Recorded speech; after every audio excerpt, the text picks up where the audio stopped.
What is up, my friends? You are very welcome along to Saturday evening's Anfield Agenda News Roundup, where I'm going to do my very best to take you through the latest news around the Reds. We're going to be discussing a potential contract extension for Dominic SZOBOOZLAI. We're going to hear what David Moyes had to say about the Gabriel Martinelli incident. We're going to talk about Yan Diomande and the Reds linked to the RB Leipzig winger, which is kind of exciting, let's be honest, and lots more over the next few minutes. There won't be any late night agendas until Monday, when we are back, of course, with the watch along of the FA Cup tie against Barnsley. I'm a little bit under the weather at the minute, as you can probably hear, with a bit of a head cold. So today we'll have our news video. The preview will be out later on, but tomorrow we are going to take the day off and, well, stick to trying to get a little bit better. But until then, let's get cracking with the news. So, Hungary midfielder Dominic SZOBOOZLAI has reached an agreement in principle to extend his contract at Liverpool, right caught offside. They go on to say he has rejected interest from Real Madrid and Bayern Munich to stay at the club, where he is happy, settled and valued. The club's next priority contract renewal is Ibrahim Konate, they say. Now, look, I'm delighted to hear the news that it looks like Dominic SZOBOOZLAI is going to stay. We've had many discussions where we've talked about him as a future captain at the club, but it does show maybe how unbothered they are about the potential of losing Ibrahim Konate if caught offside, are saying, well, the player whose contract is actually up in a few months, well, he's the next priority. That being said, it is hypothetical because we are working off one outlet's reporting, but I'd rather Dominic SZOBOOZLAI was more of a priority, to be honest with you. I'd love to know what Konate's future is going to be and whether the Reds are going to dip their toes in the transfer market this month. We've had many conversations around Mark Gay and what I think there, and again, your thoughts on that are very much welcome. But to hear that Dominic SZOBOOZLAI is closing in on a renewal, that's good news. Lots of people over the past week have been in the comments and saying that they were concerned about the likes of Real Madrid coming in for him. I think, and you think, he could be a future Liverpool captain, so let's wait and see if we get a proper announcement on this one soon. But certainly good reporting to show that he is looking like signing a new deal at the Reds. It's far better than sitting here reading that he's going to move away, right? Next up, an exciting one, a potentially exciting one. RB Leipzig winger Yan Diomande reveals his future ambition. And this is usually where I might say something like trigger warning, but happy warning.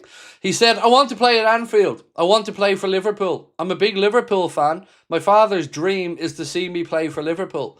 Now, this isn't the first time I think we've read out that quote on the channel, but it is always exciting to hear that a player's ambition, a player's dream is to come and represent Liverpool and have that liver bird on their chest.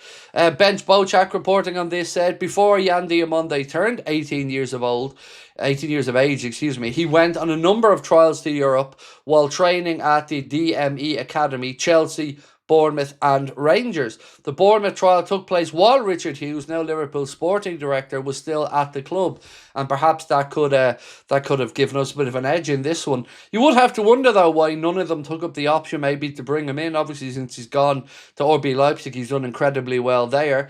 And no mention in here of a potential fee, but he is a name, along with others like Antonio Nusa that we mentioned last night, another RB Leipzig player that has been attracting the attention of the Reds. So let me know in the comments what way your heads are at with this one. Would you like to see Yan Diomande at the Reds? Would you like to see Antonio Nusa? Do let me know the preference if you have one in the comments. And of course, what type of value you think there is going to be on a deal to potentially bring Yan Diomande to the Reds.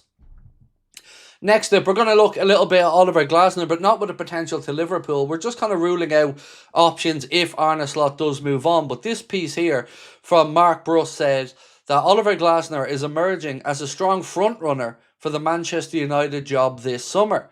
No final decision, they say, has been made yet, with Thomas Tuchel's availability potentially decisive. Enzo Maresca remains under consideration, while Luis Enrique is not currently in the picture.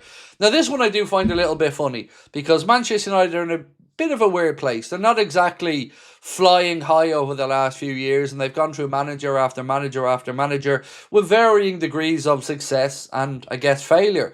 Oliver Glasner would be a very interesting decision for Manchester United, but as we know, Liverpool, Manchester United and other clubs do have a footballing philosophy in a way that their fans like their teams to set up.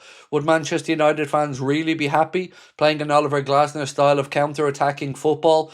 I don't know, and maybe United fans could tell me in the chat, but we do know it's a name that Liverpool fans have spoken about as a potential future candidate for us. He's never been one that's really really excited me, to be honest. I mean, Oliver Glasner does have good pedigree. Won the Europa League with Frankfurt, won the FA Cup, of course, with Crystal Palace, delivering their first major trophy, has helped bring through and guide the careers of the likes of Eberechi Eze, Mark Gay, who, of course, Liverpool have eyes on. So do keep an eye on this one, but if you're a United fan watching, be interested to know who your favourite would be, or do you think the sensible play might be to bring in Fletcher, as you have there now, let him see out the season and then see who's available? I mean, we could be having this discussion as Liverpool fans over the next 6 months or so as well, keeping an eye on the likes of Thomas Tuchel, the likes of Julian Nagelsmann, who, you know, may be available after the World Cup when Germany do whatever they do over in America and Canada and Mexico for the World Cup. So let me know your thoughts on that one as a potential Manchester United manager, and of course where you're still at with our manager. We had a poll last night, and most people still think they are Arna out, but a lot of people shifted a little bit towards the give him to the end of the season and see. So let me know where you are exactly with that one. Are you in the mindset of, well, look, let's see, make sure we get Champions League football, let's see how the rest of the season goes, or is your head still firmly in the thanks but no thanks for Arna? Right, let's talk about David Moyes for a second here. And this was in regard to Michael Keane picking up what is now a 3-game ban for his pulling of somebody's hair versus the Gabriel Martinelli incident that has, I think it's fair to say, divided the football world somewhat. Although I don't see how, because it was cut and shut. But this is what David Moyes had to say. We saw last night a game, Liverpool versus Arsenal, where it's okay to throw a ball at somebody and pick them up with a bad injury, yet to have a little pull of someone's hair accidentally, and for that to mean a 3-game ban is quite extraordinary to me. Now, whilst I do understand the comparisons that David Moyes is trying to make here, it wasn't really an accidental pull of the hair. I did watch Michael Keane in that moment, and I did watch the clip back. He does intentionally pull him by the hair. But that being said, it is, in my opinion, nowhere near as bad as what Gabriel Martinelli did, trying to, 1, throw a ball at, 2, kneel into, and 3, drag Conor Bradley, who was obviously writhing around in pain, off the pitch. So let me know in the comments there, do you agree with David Moyes that it is a little bit over the top for the likes of Michael Keane to be facing a 3-game ban for dangerous play versus, of course, Gabriel Martinelli, who the referee thought was okay to just book and leave it at that one, and who will face no further punishment? There's some Arsenal fans who may be calling for Gabriel Martinelli to pick up a fine from the club, but for me, look, I just think it's scumbag behaviour, as I've said before, and I understand why David Moyes might be a little bit confused there, although I do disagree on the Michael Keane hair pull thing being accidental. So, ladies and gentlemen, that is it for the latest Anfield Agenda news roundup. A reminder that the Barnsley preview, the FA Cup preview, will be coming out a little bit later on tonight. You won't be hearing or seeing me tomorrow, as I'm going to try to rest up to make sure I'm good to go for the watch along on Monday. But until then, have a wonderful weekend. Thank you for your time. Much love.